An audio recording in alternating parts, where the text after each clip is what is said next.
Ya, Fresia. Ya. Buenas tardes.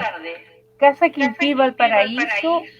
Hoy los acompañará en un conversatorio sobre la mujer en la nueva Constitución. Si nosotros hacemos un poquito de historia, tendríamos que decir que desde finales del siglo XIX, la mujer está luchando por ser parte de esta sociedad y no ser una acompañante. Ya en 1877 se pensó que se podría haber conseguido algo cuando las mujeres lograron entrar a la universidad, pero tuvo que ser hasta 1931 cuando recién la mujer alcanzó una cierta importancia en la sociedad y se le dio espacio para votar en las elecciones municipales. Pero tendría que seguir siendo el tiempo, ¿no? Y nosotros seguíamos siendo parte invisible, y recién el año 49 logramos tener, ¿verdad?, derecho a voto. Ahora bien, ante esta situación, nos toca presentar a tres mujeres que desde su perspectiva nos van a tratar de señalar qué podríamos esperar en esta nueva constitución. Para ella está Fresia Avendaño, que es la presidenta de una coordinadora de mujeres, Mujeres por la Vida. Me falta Nadia Gómez, que es una alumna de tesis de historia, que también está con la misma idea. ¿Qué hacemos nosotros en esta nueva constitución? Eso. Les doy el paso para que empecemos. ¿Qué te parece, Fresia, que tú empieces el conversatorio? Buenas tardes, es muy grato el poder estar compartiendo con ustedes. Nosotras, Mujeres por sus Derechos, tenemos varios años ya en este quehacer de los derechos de las mujeres, porque nuestra organización en el tiempo obtuvo el nombre de Mujeres por sus Derechos, debido a que nada ha sido gratis en torno a la conquista de los derechos de las mujeres. Todo tiene su sentido, así como que cuando se logra el derecho a voto, que es una cosa muy importante, en la primera vez no se puede votar porque fue prohibida la participación de ellas. Luego el MENSH, que es la organización histórica en nuestro país, que agrupó a las mujeres que están no sindicalizadas, la que ha logrado levantar una plataforma que va de alguna manera instalando los derechos civiles y políticos de las mujeres. Nosotras creemos que necesitamos seguir conversando porque tenemos que ver si de alguna manera la Constitución va a tener algunas cosas va a tener algunos elementos más específicos o va a tener algunas cosas más generales. Yo creo que dentro de eso está el que nosotros creemos que debe consagrar los derechos, ¿no?, de alguna manera, pero está muy relacionado también con lo que tiene que ver el Estado, porque tiene que haber un cambio del sentido del Estado, porque si no, ¿con qué recursos se van a tener para obtener los derechos que nosotras queremos, ¿no? Por lo tanto, la recuperación de las riquezas básicas también es algo muy importante. Es así también como en nuestras redes hemos aprendido a que no somos solo chilenos, sino que también convivimos en la cotidianidad con los pueblos mapuche y otras etnias, que es importante entonces que la nueva Constitución tenga el contenido de plurinacionalidad. Entonces, y tiene que ver con esto de lo que nosotras en el caminar hemos ido aprendiendo. Como organización, nosotras estamos con todo lo que tiene que ver con derechos sexuales y reproductivos. Nosotros hemos aprendido a conocer a la diversidad sexual. Con ellos hemos trabajado mucho tiempo, y a nivel internacional se han ido obteniendo muchos avances en torno a eso. Por lo tanto, también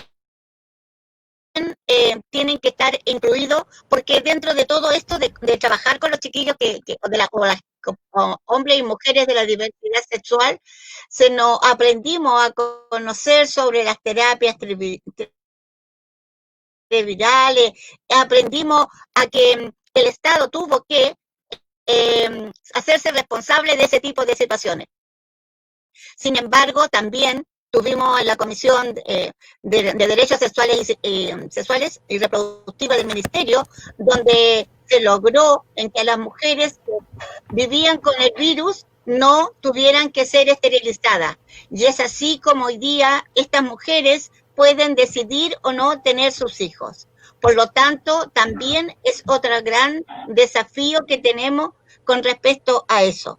Y con respecto al aborto, que es otro gran tema que nosotros levantamos, el que tiene que quedar claro y que tiene que cambiarse lo que tiene que ver con el artículo 19 de la Constitución, con el artículo 19 de la Constitución, en el cual la Comisión Ortúzar logra instalar no la penalización del aborto, pero sí en torno a que protege al niño por nacer. En esas condiciones tiene que haber alguna parte donde tenga que ver con esto de dejar claro que nosotras tenemos el derecho a decidir sobre nuestro cuerpo y que es necesario entonces esto ligarlo también al derecho a la salud. Dentro de todo esto también tiene que ver con el tema de la igualdad que tiene que ir en la Constitución, porque dentro de la igualdad tiene que ver con la familia, porque no hay un solo tipo de familia, hay muchas familias, y por lo tanto el lenguaje que se use es muy importante. Tiene que hablar de hombres y mujeres, de niñas y niños, de adolescentes, porque hay otras constituciones que han recogido estos conceptos y ha sido muy importante. Ahora, nosotras creemos que en el marco de la Convención Belén do Pará, que es el marco que tiene que ver con la violencia hacia la mujer, debe ser también estos compromisos internacionales que tienen los estados para con las mujeres y hombres, muy importante. Nosotros creemos que hoy día el COVID-19 ha demostrado todo lo que significa la pobreza en este país y que la gran mayoría también la sufren las mujeres. Por lo tanto, es muy importante abrir el debate y poder también tener una relación cuando empiece a desarrollarse toda la discusión de la nueva constitución con los constituyentes, esos que no perdamos el contacto de cuál es el lenguaje, cuáles son los acuerdos en que ellos han llegado, porque tanto el patriarcado como lo que es el capitalismo, como es la fuerza de trabajo gratis que nosotros entregamos al país, es muy importante que eso quede de alguna manera establecido. Creo que por ahí me quedo para... Le damos la bienvenida a Natalia Corrales, que es dirigente, ¿verdad?, de los trabajadores de la municipalidad. Ella nos va también a aportar con respecto a lo que sucede en el mundo laboral y sobre todo a los trabajadores que no tienen contrato fijo. ¿Mm? ¿Puedes seguir tú, Natalia?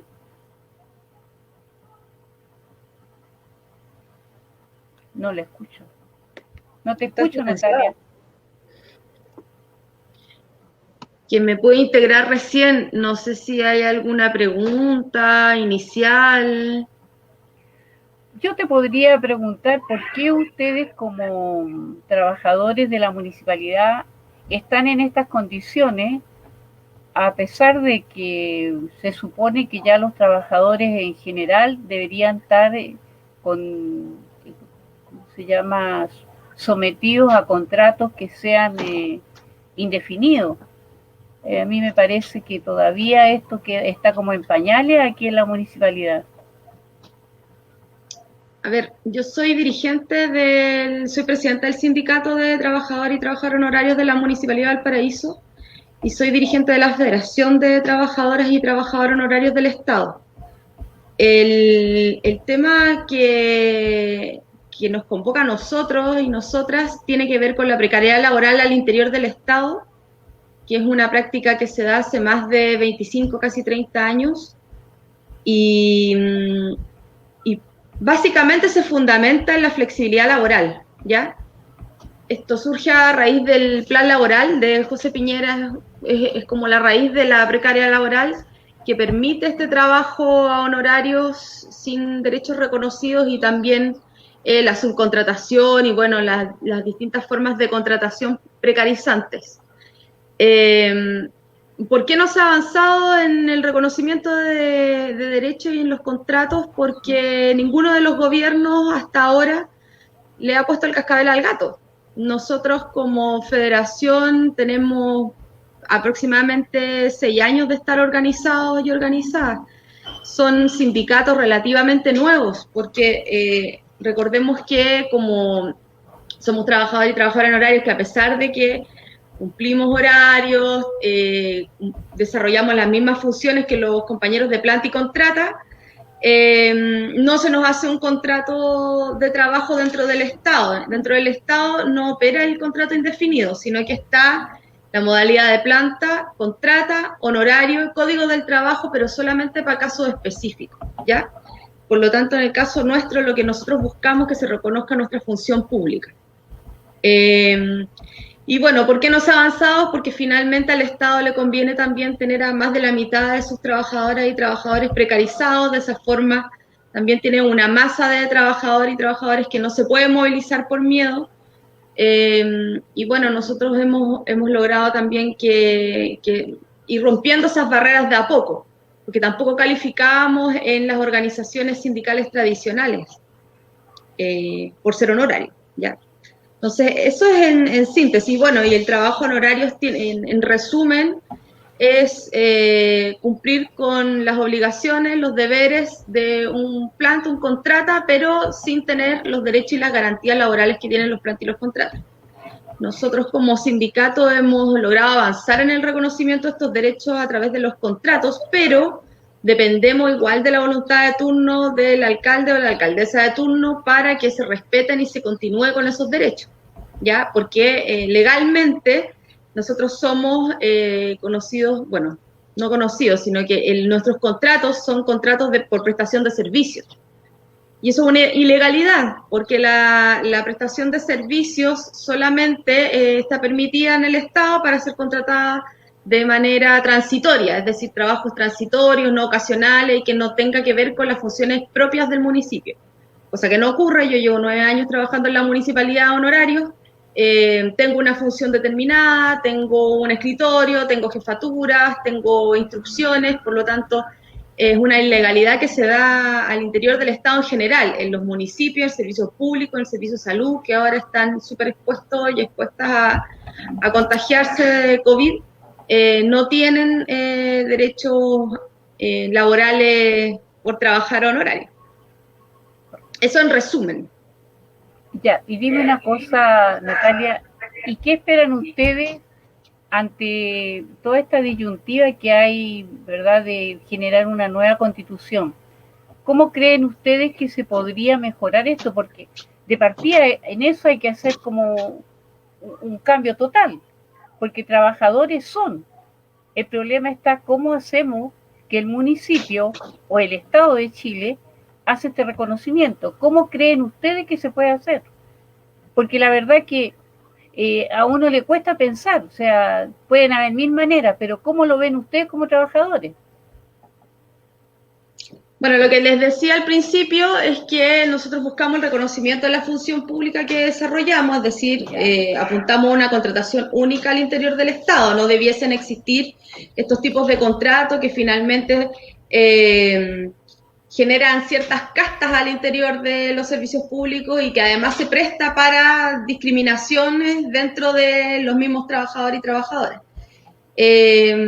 básicamente hay que cambiar la Constitución en ese aspecto. Tenemos que tener derecho, tiene que estar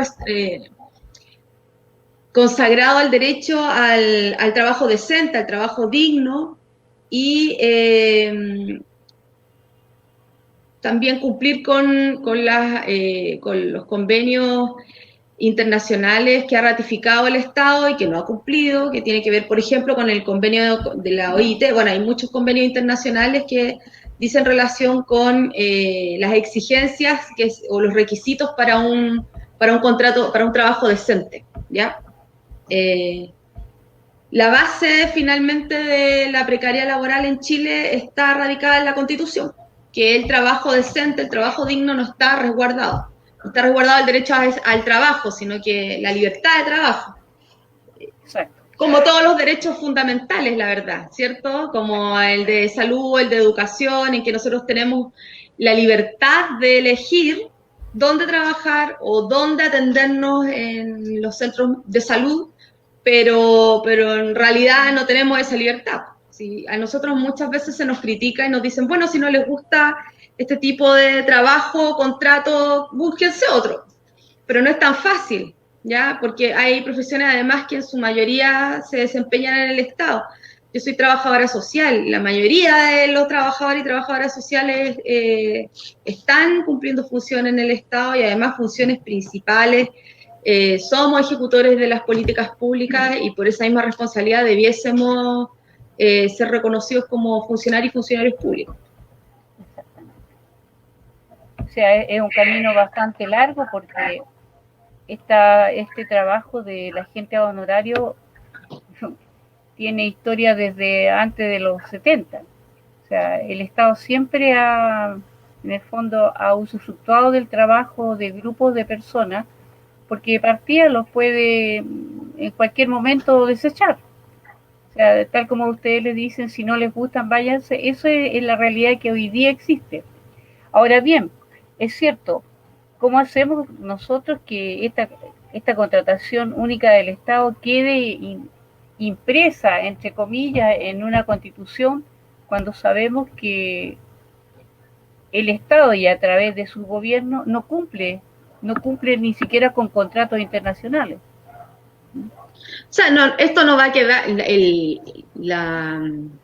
la misión que nosotros tenemos, el objetivo que tiene la Federación, que es la contratación única al interior del Estado, obviamente no va a quedar plasmada en la Constitución, pero la Constitución no está compuesta por normativas específicas, ¿cierto? Exactamente. Por eso lo que les decía era que lo que nosotros tenemos que empujar junto con la masa de trabajadoras y trabajadores precarizados en Chile, porque nosotros no somos los únicos ni la única, ¿cierto?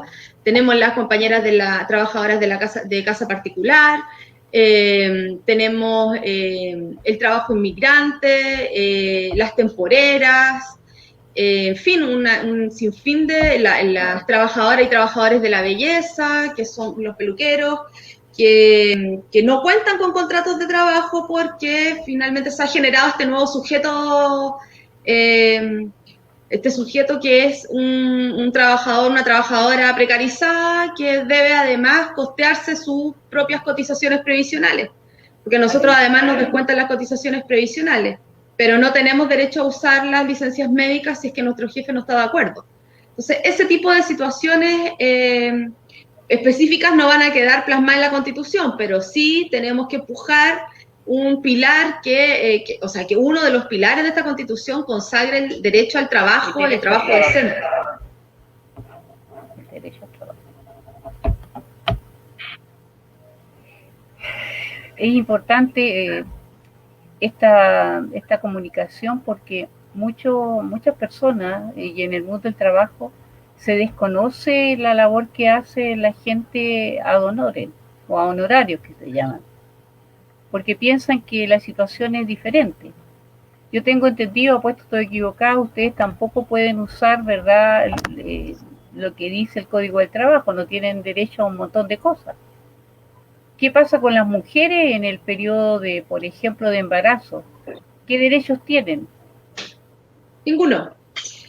Lo que nosotros hacemos es, a través de los sindicatos, presionar y, bueno, negociar también con los directores de servicio o con los alcaldes o alcaldesas para que se respeten esos derechos. Pero muchas compañeras, hasta hace poco, han trabajado hasta el último mes de embarazo. No tienes ese derecho asegurado, a pesar de que la Contraloría ha sacado algunos dictámenes, pero esos dictámenes vienen desde el año pasado nomás, o sea, tampoco es histórico el reconocimiento del pre y postnatal. De hecho, hay muchas compañeras que trabajan a honorario, llevaban años trabajando en horario en un municipio, por ejemplo, y las despidieron en periodo de fuero maternal.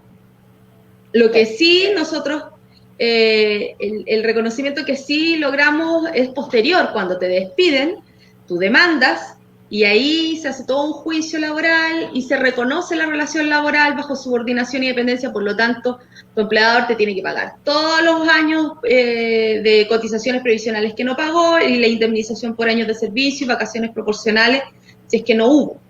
Pero súper desprotegidos y desprotegidas. Principalmente las mujeres, porque además la mayoría de las jefaturas de hogar en Chile están lideradas por mujeres, ¿cierto?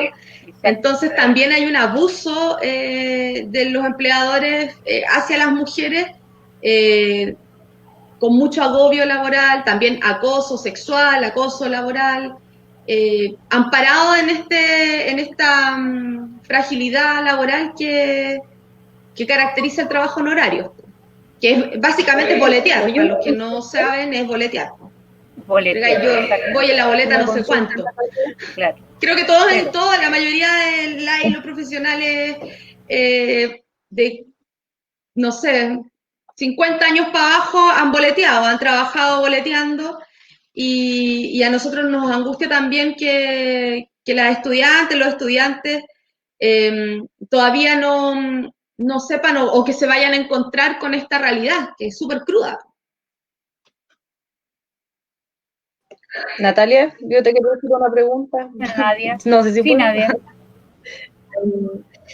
Con respecto a los temas de acoso laboral, que bueno, el acoso se da en todas las instituciones, en todos los niveles, creo que algo generalizado, prácticamente es parte de nuestra realidad como mujeres y disidencias también. Y bueno, quería saber cómo ustedes como trabajadores honorarios pueden protegerse de eso. ¿Tienen que, no sé, impulsar protocolos con el municipio? ¿Cuál es la defensa que tienen ahí ustedes como mujeres para poder evitar este tipo de casos y que se sigan reproduciendo también? Yo creo que hay un error tratar de frenar un problema cultural con protocolos. O sea, el problema de raíz no se va a resolver protocolizando las denuncias o las situaciones de acoso sexual o laboral.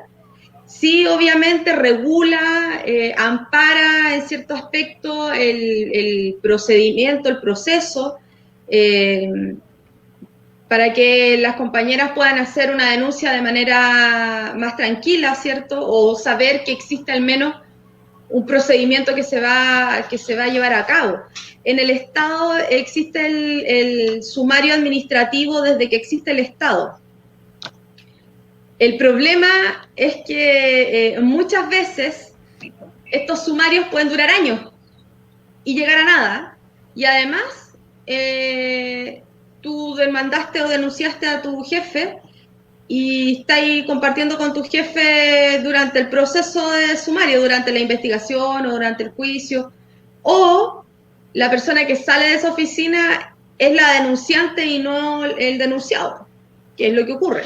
Entonces, en el caso específico de la Municipalidad de Valparaíso, hay un estatuto, un reglamento que salió hace poco. El año pasado se empezó a trabajar, varias organizaciones, más que organizaciones, éramos varias mujeres que participamos en la creación de este protocolo o reglamento, que viene como a explicar o acompañar el proceso del sumario, previo y posterior al sumario. Entonces ahí se incorporan elementos que no están dentro de lo que dice el estatuto administrativo, que es el acompañamiento psicosocial, algunos plazos también que tampoco están detallados en el sumario. Entonces, sí, antes de instruir un sumario se tiene que hacer una investigación. Entonces, eso es importante, regular y saber que tú tenés cierta cantidad de tiempo para que te respondan y te digan, sí, esto amerita un sumario o no. Y ahí se abre el sumario y empieza el sumario,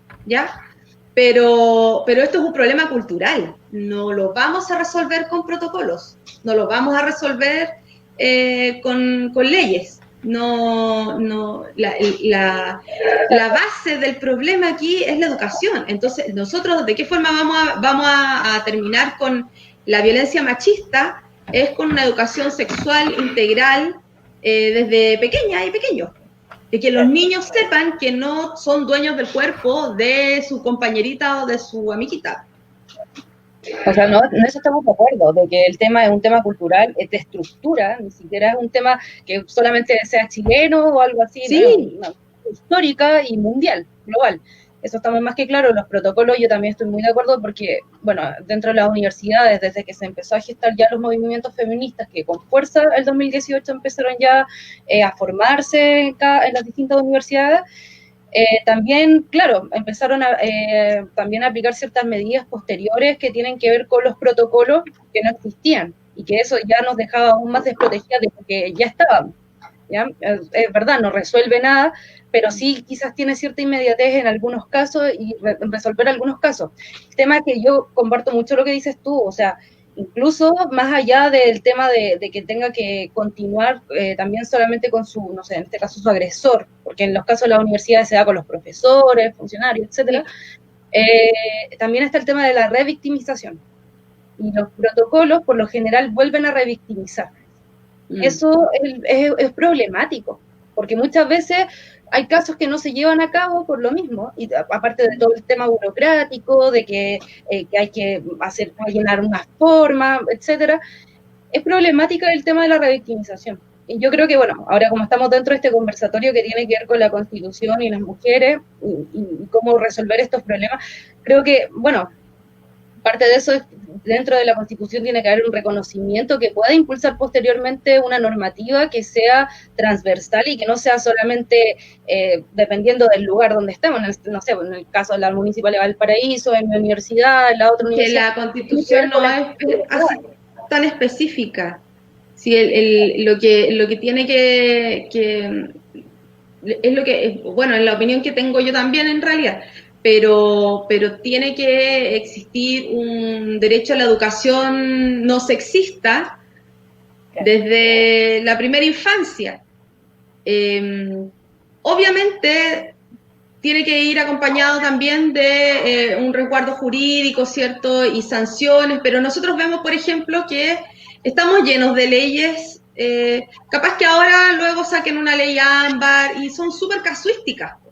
Y no se trata de eso, se trata de atacar el problema de raíz. Y el problema de raíz es cultural. Claro, y bueno, igual por este lado también la Constitución, y a través de, bueno, partiendo porque ahora ya va a ser paritaria, los constituyentes, eso ya le da una cierta base. Evidentemente no es suficiente porque la Constitución de Chile no va a derribar el patriarcado mundial. Entonces, no, y además no estamos, o sea, una cosa es que sea paritaria, pero otra distinta es que las compañeras que estén ahí sean feministas. También. Por supuesto, es el otro. Tenemos la Van Riesenberger, tenemos a la Evelyn Matei, tenemos a la Hoffman, que claramente no son feministas. O son feministas, y que no están por el aborto libre ni por la educación no sexista. No, este feminismo liberal que existe ahora, que yo, por lo menos en lo personal, para mí yo lo desconozco como feminista. Para mí no existe un feminismo liberal, eso es una farsa, una mentira. Pero hay que entender también que ahora que sea paritaria, significa también que tienen que estar dentro de los partidos políticos. O sea, también va a ser realmente un feminismo de clase también, van a ser mujeres realmente que, no sé, las personas que viven, las mujeres que viven en los distintos barrios, van a ser parte de este proceso constituyente también, y eso también hay que cuestionarlo porque también es un tema de clase.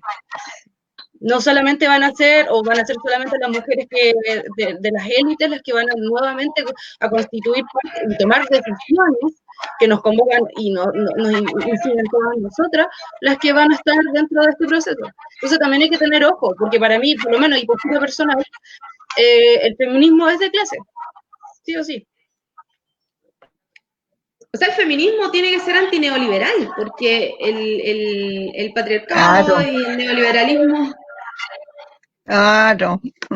Y ahí eso debe ser como la base, pero esperemos que las compañeras se animen y participen también, pues. No solamente en las listas de partidos políticos, también van a haber listas de independientes, lo que puede complicar un poco el asunto porque se fracciona demasiado la izquierda cuando tenemos una derecha súper ordenada que va a ir en una lista determinada, ¿cierto? Y la izquierda va a llegar todas las listas del mundo. Eso, por ejemplo, a mí como que me complica también un poco. Me da un poco miedo de que los que redacten la Constitución sean los mismos de siempre.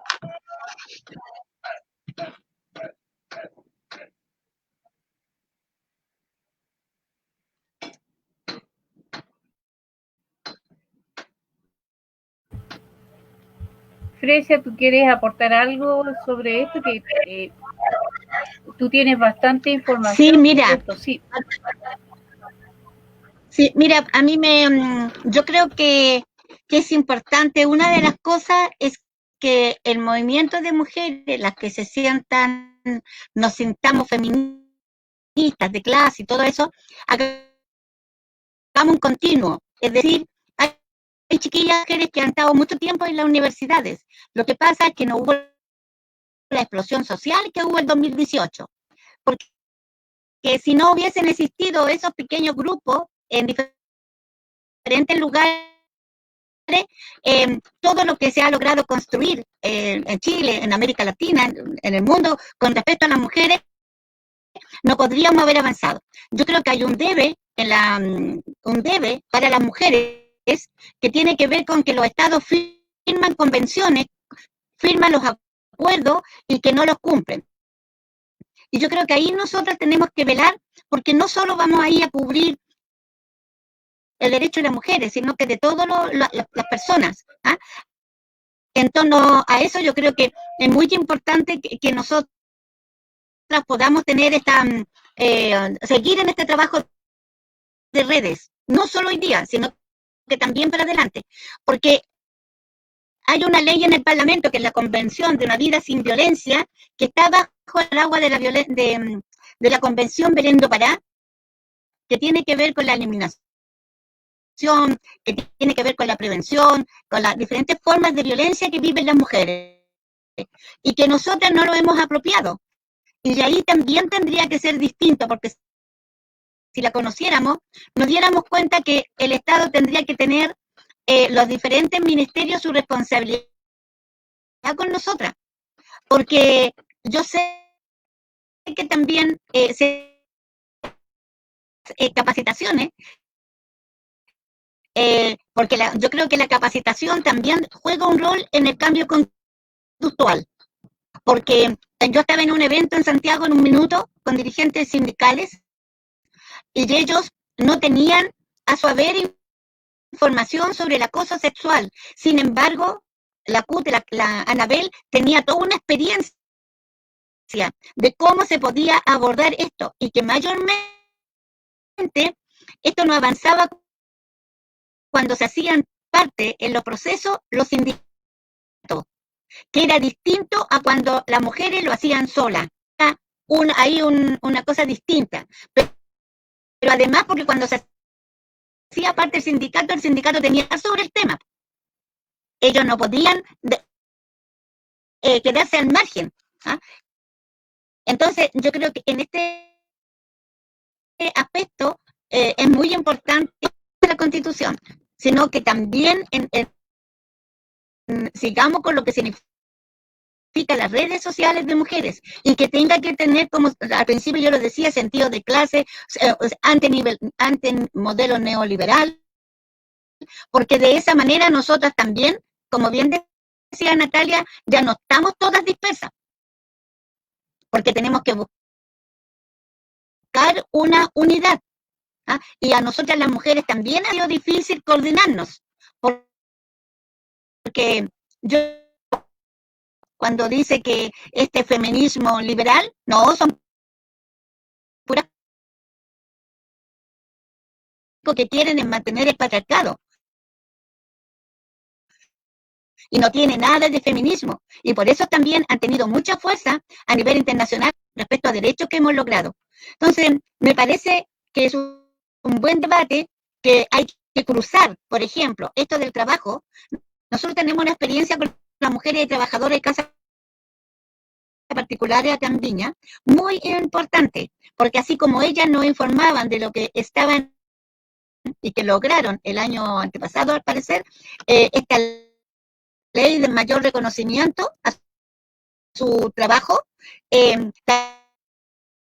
también cómo lo ligábamos con esto de los derechos sexuales y reproductivos, porque en muchos casos era como natural el que los patrones, los hijos de las patrones hicieran abusos sobre ellas.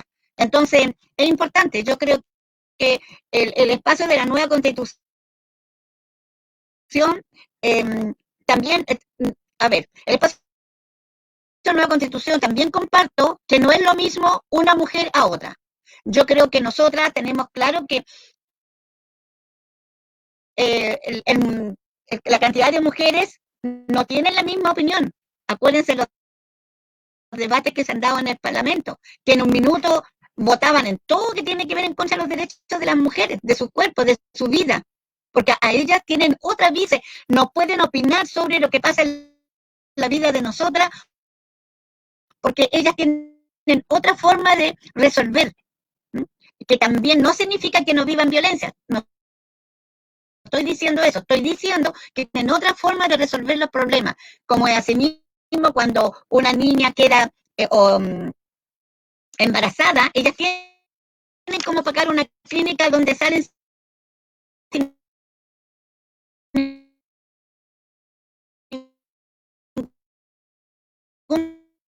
problema. Por lo tanto, yo creo que hoy día nosotras, el hecho de estar conversando sobre una nueva, que tenemos que hacer un debate a donde a lo mejor nos pusiéramos de acuerdo cuáles son las formas, qué cosas queremos que sí contenga esta nueva constitución.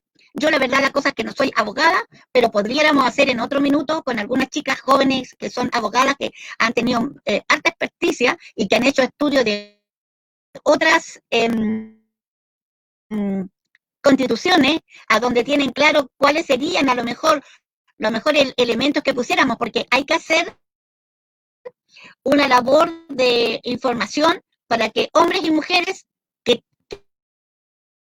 estén en nuestra posición tengan claridad que lo queremos, porque también hay hombres que estarán y están dispuestos a que los derechos de las mujeres queden bien establecidos, como así de las niñas, los niños y los adolescentes. Eso podría decir yo.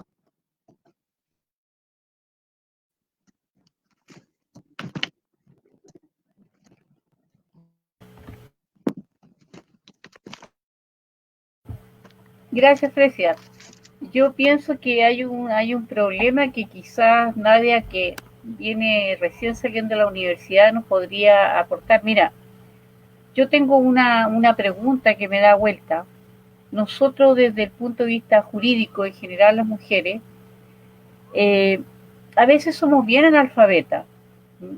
O sea, nos han pasado a llevar en nuestro trabajo, en nuestro entorno, a veces por desconocimiento, porque nuestra formación desde la enseñanza media y después la universidad no se le da, ¿verdad?, prioridad a que la persona, el joven o la niña, aprenda a respetarse uno a otro. A la larga, nosotros seguimos un modelo cultural que tenemos desde siempre, en que el que manda aquí el hombre y la mujer debe obedecer. Y si algunas mujeres, como todas las que están acá representándonos, han logrado ciertos escalones en la vida, es que pasan a ser como súper.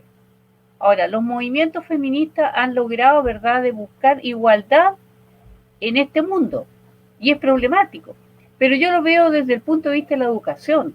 O sea, ¿cómo hemos ido formando nosotros desde hace 30 o 40 años a nuestros niños si teníamos la oportunidad de ir haciendo ese cambio? Porque hoy día los jóvenes, y tenemos un montón de grupos de jóvenes que son antifeministas, anti todo, y como dicen ellos, no están ni ahí con nada. ¿Ah? Se dicen anarquistas, es probable, pero es un problema a veces del desconocimiento real de sus derechos. Entonces yo creo que, Nadia, yo no sé qué será tu tesis, a qué estás tratando de desarrollar, pero creo que los jóvenes que se dedican a educar hoy día o que van a buscar educar en los próximos 20 años, deberían tener una idea el cómo nosotros formamos a estas nuevas generaciones, porque nosotros parece que nos equivocamos, o sea, por lo menos mi generación. Es complejo. A ver, le explico. Yo estoy en último año de pedagogía en historia. Yo voy a ser profe ahora. Egreso este semestre y ya voy a ser profe. Como trabajo también en el campo educativo, de una u otra forma estoy implicada, ya sea como estudiante y también ahora como ya en unos meses más futura profesora. El tema de la despolitización que existe actualmente, y que también es algo que se ha notado dentro del sistema educativo en sí, en los planes y programas. Esto es una estrategia, o sea, no es una cuestión azarosa, ¿ya? Porque no digamos que los marcos curriculares dentro del campo educativo no tienen alguna ideología que incida en ello, ¿ya? No es una cuestión de que los gobiernos de turno han sido tan objetivos que han tratado, no. Es una cuestión que tiene intencionalidad, ¿ya? ¿Y qué es lo que sucede ahí? El neoliberalismo, como sistema económico, político, social, cultural, etcétera, tiene como pretensión despolitizar. ¿Por qué? Porque eso beneficia al mercado, ¿ya? Eso es una cuestión como bien básica, lo voy a explicar muy básicamente para no profundizar, pero bajo esa lógica, todos los otros, las instituciones y los sistemas, ya sea educativo, de salud, el mismo trabajo, la informalidad del trabajo, etcétera, se ven implicadas por este sistema, ¿verdad? Entonces, claro, la despolitización es transversal, ¿ya?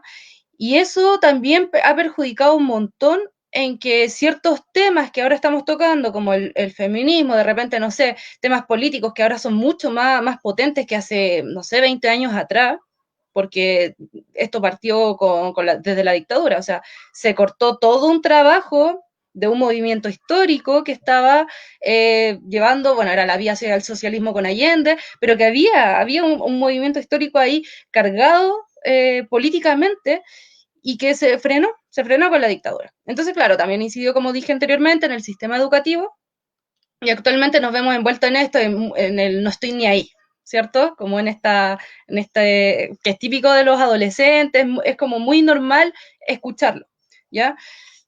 Bueno, esto tampoco, insisto, no es algo azaroso, es algo que se puede trabajar, y creo que ahora con el tema de la nueva constitución, son formas quizás de poder ya comenzar a insertar las bases, los cimientos, para que este sistema educativo de una vez por todas también cambie esa perspectiva.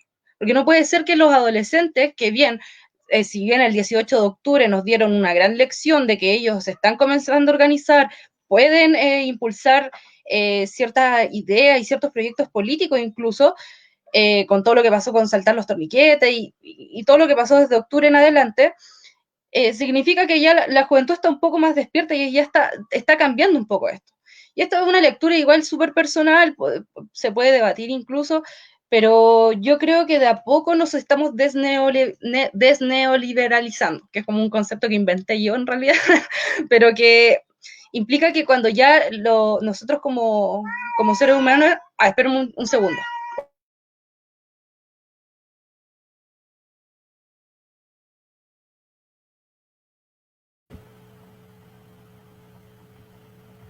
Interesante lo que plantea Nadia, porque sucede que es lo que nosotros hemos visto, o sea, la despolitización de los jóvenes. Sí. Sigue, por favor. Disculpen, es que mi gato quería salir, entonces, bueno, la implicancia de estar en la casa. Bueno, como les digo, claro, la despolitización, que es algo que ahora yo creo que nos estamos desneoliberalizando. ¿Por qué? Porque estamos empezando ya a discutir políticamente. Ya lo vimos en los cabildos, ya lo estamos viendo en las escuelas, lo estamos viendo en distintas áreas, en distintos puntos que antes no se veía discusión política, que la discusión política se enfrascaba en las universidades, se enfrascaba en los sindicatos, se enfrascaba dentro del hogar, si es que dentro del hogar, etcétera. Pero ahora está saliendo al alero público, o sea, ahora ya hay más debate, ahora hay mayor participación, ahora la juventud está participando dentro de la propaganda del apruebo, etcétera. Ya hay una mayor participación. Por eso yo digo que eso ya se está dando. Quizás estamos en pañales todavía, sí, es verdad. Y bueno, con respecto al tema de género, también es algo que tiene que estar implicado dentro del sistema educativo, o sea, no puede ser ajeno y tiene que estar marcado. ¿Por qué? Porque si estuviéramos dentro de una sociedad feminista, idealizando y viéndolo de manera muy utópica, si estuviéramos ya dentro de una sociedad feminista, esto ni siquiera sería tema. No tendríamos ni siquiera que hablarlo y decir, oye, tenemos que impulsar una educación no sexista. ¿Por qué? Porque sería un hecho. Sería algo como naturalizado, algo normal. Pero no, ahora tenemos que marcarlo porque así es como podemos partir hacia las transformaciones. El feminismo no solamente puede ser ajusticiamiento hacia las mujeres, que nosotros necesitamos justicia, sí, un montón, histórica, desde siempre. Es verdad, pero tiene que ser transformadora. Y dentro del plano educacional, que el sistema educacional es desde donde surgen los cimientos de una sociedad para que pueda cambiar, pueda transformarse, tiene que estar el feminismo ahí, o sea, tiene que ser parte de. Hay gente que dice, ay, no, pero hombres y mujeres tienen que ser iguales, yo voy por el igualitarismo, no sé.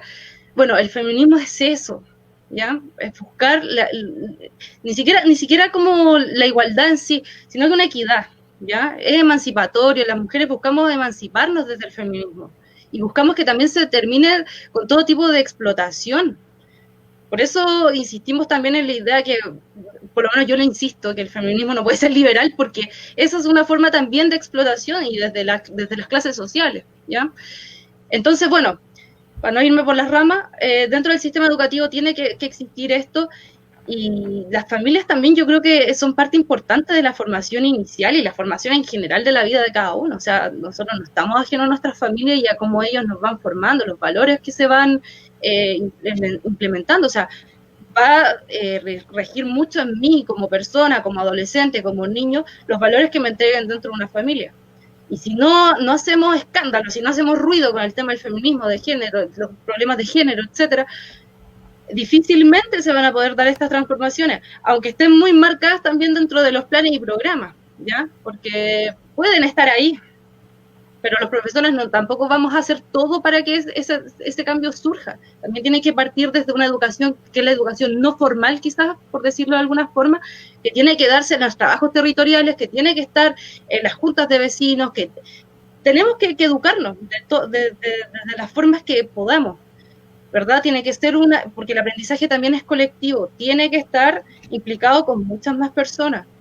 Y no solamente desde las instituciones, tenemos que hacer un trabajo de educarnos en todos los lugares posibles que se pueda. Esto yo creo que lo que estamos haciendo ahora, que estamos conversando, son formas de aprendizaje. Yo estoy aprendiendo, ojalá el resto esté aprendiendo algo de mí, no sé, pero la discusión y todo eso ayuda también a ordenar un poco las ideas, a pensar otros temas que no lo habíamos pensado.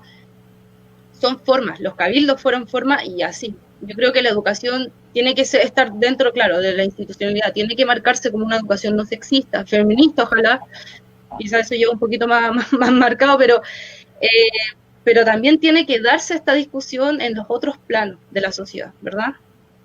Creo que desde mi perspectiva es eso. Y yo no creo que las mujeres se hayan, como dijo usted, como que se hayan equivocado tanto. Estamos todas sometidas a este sistema. Tampoco nos podemos culpar, ¿verdad? Es una cuestión que, pucha, lamentablemente se nos dio así, hemos estado sometidas históricamente desde siempre, nuestros cuerpos, nuestra espiritualidad, en general, toda esta cultura que es de hombres. Es cultura. claro, es cultura, una cultura que ha sido, o sea, toda la historia, todas las decisiones las han tomado los hombres en su mayoría. No nos podemos culpar porque hace algunos años no pudimos hacer los cambios. Bueno, ahora está surgiendo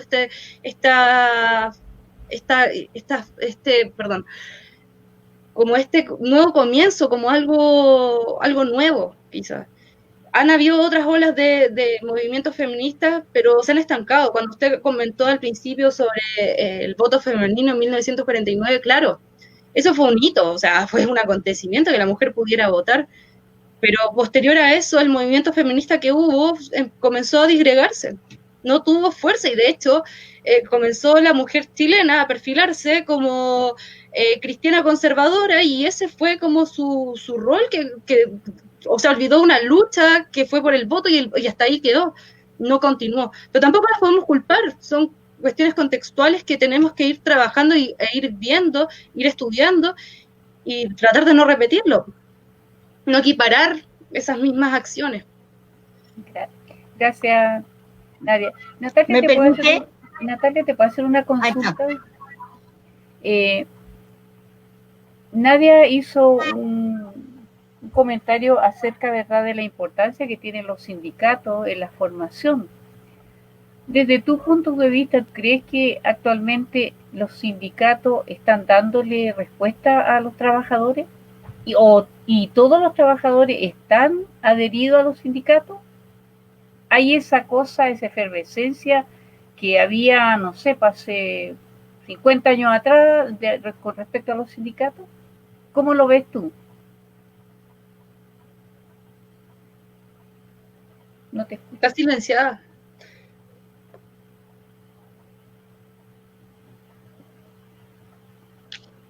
La participación en los sindicatos es baja, igual que la participación en la mayoría de las organizaciones sociales. Distintas razones. En el caso de las mujeres, tiene que ver con tener que compatibilizar la vida laboral, la vida política y las labores de cuidado. Muchas veces las compañeras que son dirigentes tienen que estamos en reunión, bueno, antes cuando nos podíamos juntar, reuniones con los niños, integrando a los niños, viendo la forma, viendo un día en que ellas pudieran por los niños, porque los tenían que cuidar, entonces como que obviamente esto es parte de la historia lamentablemente patriarcal. Entonces, en el caso de las mujeres, la participación política es mucho más difícil, ¿ya? La participación en general en los sindicatos también es baja. Y es baja también porque no sé si los sindicatos no den respuesta. Claro, hay muchas veces en que uno intenta dar respuesta a todas las necesidades de las compañeras y compañeros, no se puede. Por ejemplo, en el caso de nosotros, que tenemos que negociar así como a la mala de nomás, porque no somos, ni siquiera tengo fuero sindical, porque soy trabajadora honorario. Partiendo por eso.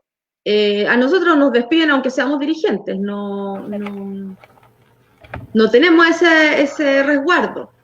Entonces el incentivo también para ser dirigente es complicado porque estáis arriesgando mucho. Muchas personas tienen miedo de participar, además, aparte de ser dirigente, participar en los sindicatos, porque hay toda una historia de represión contra el movimiento social, incluyendo el movimiento sindical. Incluso es como anécdota para contarles que me acabo de acordarme. Cuando nosotros empezamos a organizar el sindicato en la MUNI, muchos compañeros y compañeras de planta, contrata, que no estaban honorarios, nos contaban que hubo un intento hace poco, o sea, hace unos años antes que nosotros, y que habían despedido a toda la gente que se quiso organizar. Eso era súper atemorizante para los que estábamos tratando de organizarnos. Y bueno, lo logramos igual, pero mucha gente de la que estaba participando de a poquito en el sindicato, antes de que lo conformáramos legalmente, se cuestionaba incluso el nombre, por qué tenía que ser sindicato, por qué no nos llamamos asociación, no sé de qué, agrupación de...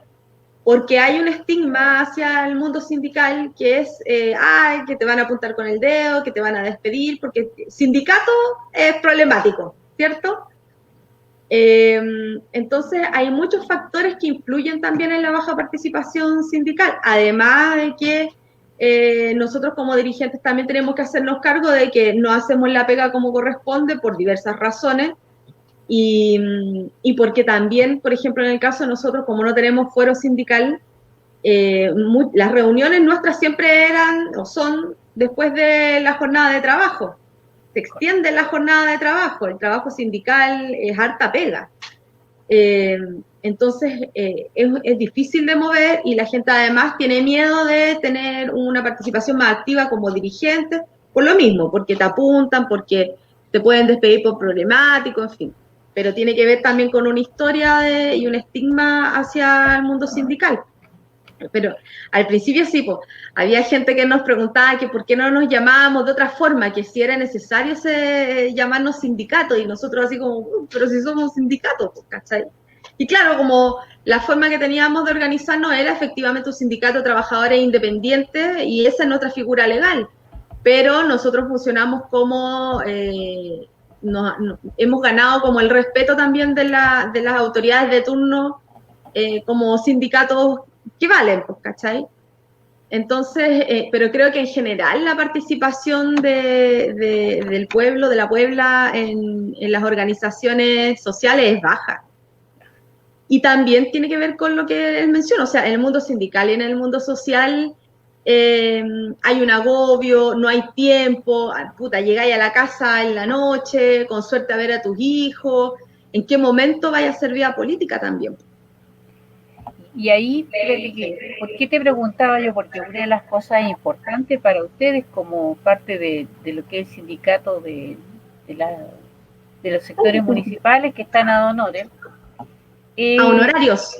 A honorarios, perdón. Porque ad honorem es otra cosa. Sí, es el reconocimiento como trabajador del Estado a partir de un contrato, porque eso les permite en realidad ejercer el derecho sindical en forma libre, porque así lo están haciendo en cierta forma como voluntario. Claro. Porque lo que puedan acordar puede que la municipalidad lo acepte como no. Claro, pero también ahí va la capacidad de participación o de presión que pueda tener un sindicato hacia sus empleadores. Yo también tengo un gato, es más grande, sí. Nosotros nos movilizamos, me acuerdo, las primeras veces, nosotros nacimos en la época de Castro, y imagínense, ahí en esa época nos pagaban con cheque el último día del mes, de la semana, a la 1:30 de la tarde. Era humillante. Trabajar en horario en general es súper discriminatorio. Completo. Y ahí nos empezamos a organizar.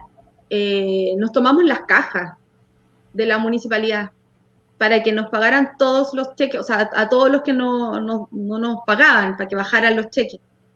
Y después de eso empezaron a pagarnos con transferencia electrónica, o sea, también tenía que ver con la voluntad, y ahí nos dimos cuenta que era necesario sí o sí armar un sindicato. Porque además los sindicatos de los nuestros, al ser parte de una federación, no estamos solos, pues. También hay una federación atrás que nos costó mucho armar, pero que es bien ruidosa. Claro.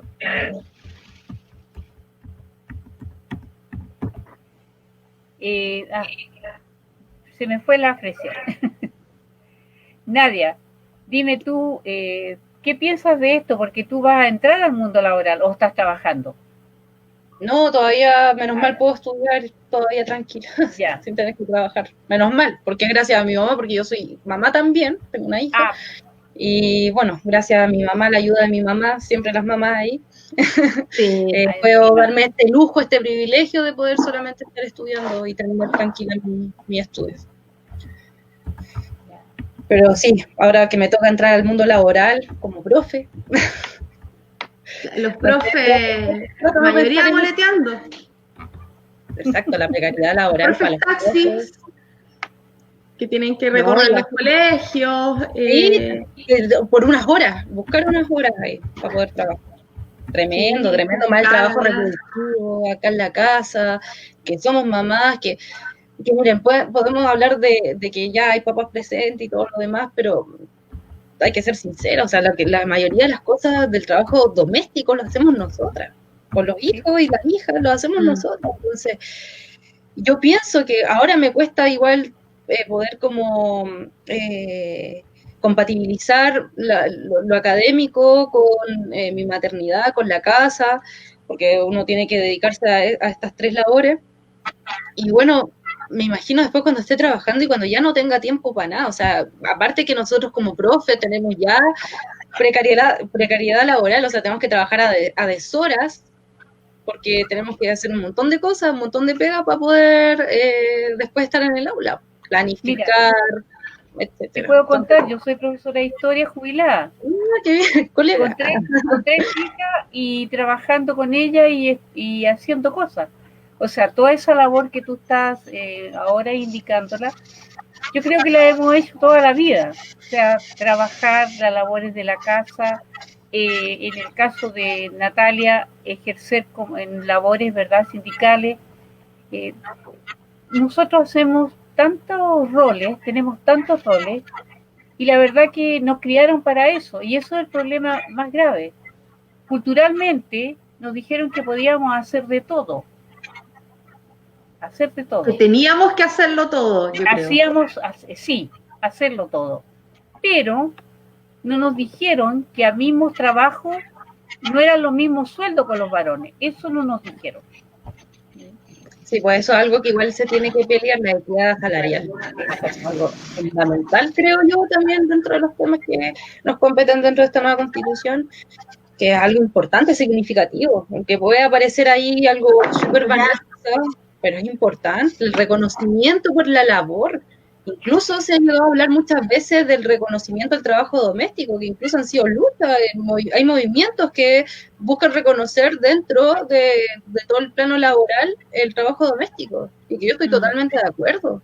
O sea, finalmente somos nosotros las que tenemos que hacernos cargo de la casa, y desde la casa es donde porque se envía como a todas las personitas que están en la casa para poder ya sea trabajar, ya sea estudiar, etcétera. Entonces somos nosotras finalmente como el punto cero, pero por así decirlo. Y el problema es que lo grave de todo esto de la desigualdad laboral, esto pasa por todos lados. O sea, no es solamente los sectores más bajos, medios, sino que va de arriba abajo, desde la gerente, entre comillas, la ingeniera, la profesora, y a la larga se hace esa desigualdad. En cargos, en responsabilidades, sí.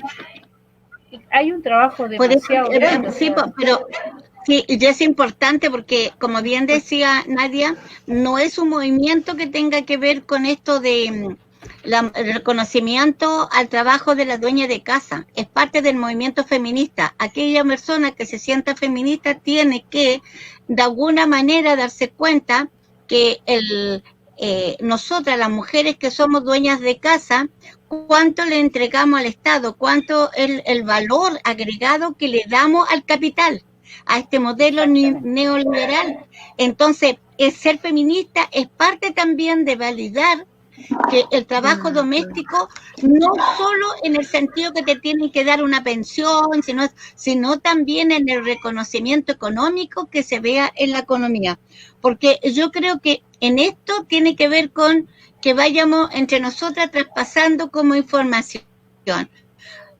Nosotras yo creo que hemos cambiado, las mujeres somos más hoy día las mujeres feministas, porque de alguna manera, si bien es cierto, no tuvimos la formación de nuestras madres, pero en todo esto que significa redes sociales, que no solo significa redes sociales estar con el internet, sino que estos conversatorios, estos encuentros, estas escuelas que hemos hecho, todo eso ha significado reconocernos y darnos cuenta que no estamos solas. Por lo tanto, se puede levantar movimiento contra de la violencia, se puede hacer movimiento porque haya misoprostol para las mujeres que quieran abortar y no tengan la posibilidad de un buen lugar, que sean asesoradas. Entonces, yo creo que en esto es muy importante luchar por una educación no sexista, porque yo creo que ahí, cuando hablamos de eso, yo creo que hay una equivocación, que lo he conversado con algunos profesores, porque creen cuando hablamos de educación no sexista le estamos echando toda la responsabilidad a los profesores. Yo creo que cuando hablamos de educación no sexista, un poco me recuerda cuando nosotros éramos parte, yo por lo menos tenía una actividad más fuerte en derechos humanos, en todo. Y yo creo que también el trabajo de género tendrá que ser en algún minuto transversal en todo, porque hemos dado pasos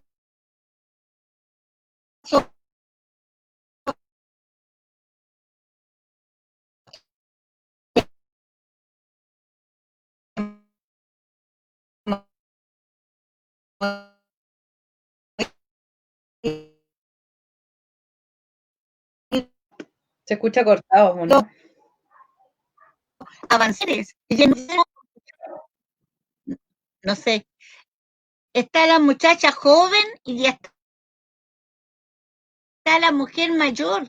Entonces se están uniendo estas cosas que son vitales para nosotros. Yo realmente quiero dejar hasta aquí, quiero saludar a las chiquillas, realmente creo que hay cosas que hay que conversar más, porque igual todas aprendemos. Yo cuando nadie está planteando aquí, y qué bueno, porque eso hace que cuando estemos en otro espacio, esto de la educación, que los profesores, hay que volver a conversar sobre eso, porque no es solo responsabilidad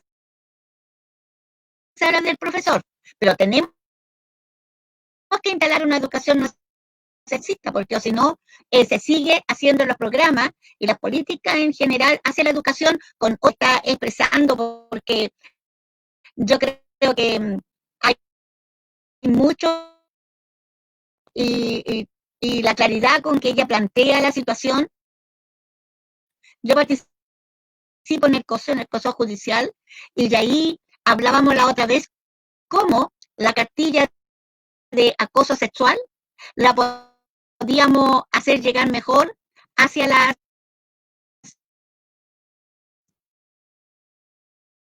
trabajadoras,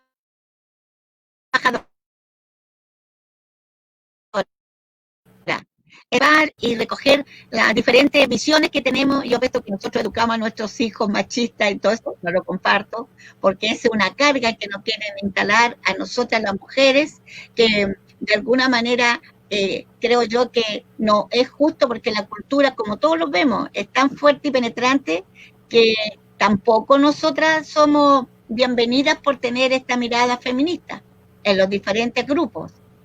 Y ha costado mucho. Yo creo que es muy importante para las jóvenes que puedan seguir adelante instalando su trabajo, porque ya muchas de nosotras no estamos como con toda la fuerza y toda la energía de hacer este trabajo, pero en el trabajo de incidencia desde el ámbito del feminismo vamos a seguir aportando la medida que podamos. Oye, eso. Vamos a ir cerrando. Yo quisiera hacerle una pregunta en general. ¿Cuál creen ustedes que debería ser el próximo logro de este movimiento feminista? Porque han habido logros, pero ¿cuál sería el macro, el que los uniera a ustedes?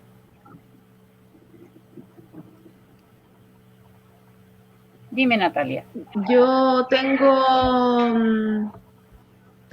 bueno, siempre lo digo, tengo harta esperanza en la organización feminista, y de hecho hace un par de años atrás es la única organización que puede, que incluye o que integra o que es integrada por una gran diversidad de áreas, de mundos, el mundo sindical, el mundo de la salud, el mundo de la educación, el mundo migrante, están representados en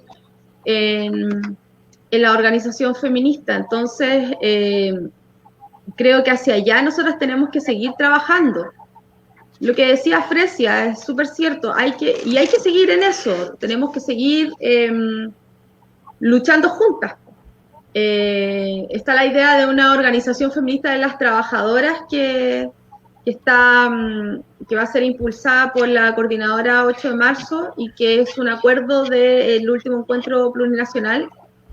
Y la idea también es que ese espacio acoja a las compañeras que no son parte de sindicatos, organizaciones sindicales tradicionales y no tradicionales. Nosotros como trabajadores honorarios somos una organización sindical no tradicional, que es muy distinta, funciona muy diferente a las organizaciones tradicionales por las implicancias de nuestro trabajo también.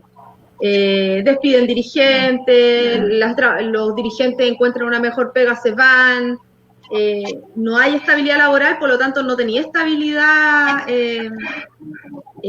como orgánica. Pero en esta organización feminista de las trabajadoras la idea es que esté integrada por todas y las compañeras que son trabajadoras y que necesiten formar parte de ese espacio van a tener las puertas abiertas. Entonces creo que eso es para mí ya un logro, un gran avance, y bueno, siempre está todos los años la organización de la huelga feminista, y lo otro es lograr que sigamos trabajando durante el proceso constituyente para que la constitución sea feminista, lo más feminista que podamos. Eso yo creo que es hacia donde tenemos que ir. Gracias, Natalia. Porque una cosa es el plebiscito y que se vote por convención constitucional, perdón. Y lo otro es lo que viene, o sea, no hay que descansar ahí después del plebiscito. Lo que viene después es lo más importante. Exactamente. Muchas gracias, Natalia. Dime, Nadia, ¿qué piensas tú? O sea, cortito porque vamos cerrando.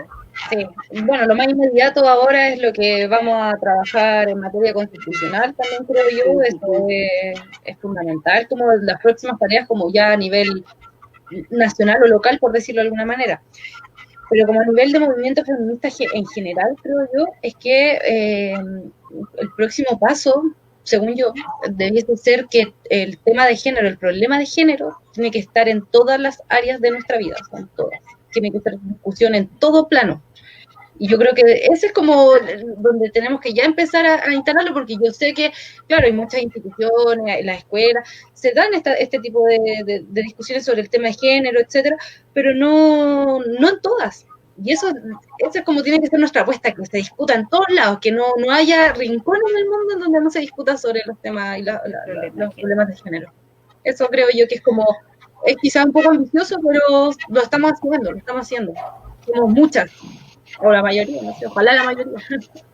Muchas gracias, Nadia. ¿Y tú, Fresia, qué me dices? ¿Cuál sería este logro más urgente? Yo creo que hay que tener una propuesta de alguna manera clara para poder hacer la instalación en la nueva Constitución, y cuando se empiece la discusión, coordinarnos, porque tenemos que aunar fuerzas para lograr los objetivos que nosotros estimamos. Y seguir nuestras redes, porque es la única manera que nos vamos a fortalecer. Entonces, con una propuesta y seguir adelante. Y saludar a ustedes como organizadora y a las chiquillas participantes. Fue un gusto conocer a Natalia y a la Nadia. No las conocía, así que fue muy grato. Y a ti, Fresia, igualmente, gracias por invitar. Muchas gracias por haber participado, y yo también contenta porque no las conozco, pero ahora las acabo de ver. Fue muy interesante, fue mi primera incursión en algo así que estoy un poquito nerviosa. Lo hiciste súper bien. Muchas gracias, súper bien. Que esté muy bien. Fluido. Que esté muy bien. Gracias. Adiós. Gracias, chao. Chao. Gracias, chao. que estén bien. Chao.